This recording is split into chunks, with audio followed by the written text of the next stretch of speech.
Here's what you need to know about the Audacity. AMC's newest series follows the elites running the most powerful tech companies in the world, but the story is a satirical take on Silicon Valley, and the whole point is to show us that these people might not be so elite after all. They're horrible people who have no boundaries. Can you not touch me? No manners, no integrity. Did you Leak the acquisition rumor? Yes or no? No, maybe.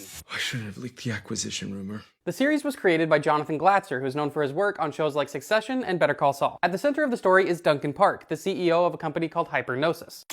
Hypergnosis, my company. We harvest your data, and then we put that all into an algorithm that would make the Patriot Act blush. And he is every bit the worst possible version of that tech CEO stereotype. From his car, to his clothes, to his house with a full staff, it's clear he's got more money than he would ever know what to do with. But that doesn't prevent him from launching into a complete downward spiral. Due to some very questionable, legally dicey actions on his part, his company is facing a potential disaster. Sorry, but if you're leveraging the high stock price when you know the stock's gonna fall, isn't that fraud?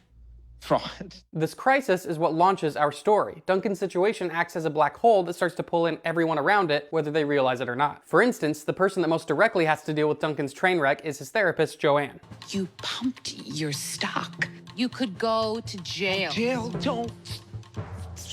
But as noble as Joanne may seem by trying to help Duncan with his mental health, she may have more up her sleeve. And from just these two people, we start to see a web of connections that spans across Silicon Valley and threatens to pull all kinds of people into Duncan's black hole. People like Carl, another man who's made unbelievable amounts of money through tech but is unhappy that people aren't more grateful towards him. As if we didn't build everything they touch. But where's our parade? Or Anushka, a high-ranking executive at Cupertino, an even bigger tech company than Duncan's. Your stock is going to take a ding, and you'll have no one to blame but yourself. But it's not just other tech professionals. The fallout of this disaster slowly starts to spread to people as far removed as Orson, Joanne, the therapist's son. Or Tom, a man who works for Veteran Affairs that's just trying to get a tech company to help modernize the VA system. And there's a lot of insanity as we watch this threat spread from one man to a whole group of people. Sociopath.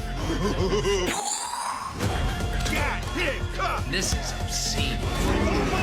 Those crazy moments are often darkly comedic. They're doing what satire does best by heightening reality as a way of commenting on it. And this series is taking aim at something very timely. It's entirely concerned with the current state of the tech industry and, more importantly, what it means for the rest of us. Because even though we're following people like Duncan, or Martin, an engineer that's more interested in creating an AI companion than he is caring for his own daughter, or Harper, a programmer who's created one of the most powerful algorithms in the world, we're looking at those characters and their stories to ask the question, what happens when these types of people are holding the keys to our future? Your parents gave you a smartphone. Smarts are worse than hard drugs. Twice as addictive. Doesn't every parent here work on tech stuff? Arms dealers don't give their kids landmines. And it's for that reason that the story is a satire rather than a parody or sitcom. The comedic moments are funny because they're a reflection of our reality. But sometimes that reflection is so close to what's actually happening that you have to wonder if it's dark comedy or is it just how things really are. For every hour we run this algo, we release a ton of carbon. Oh, great. We'll sponsor a penguin.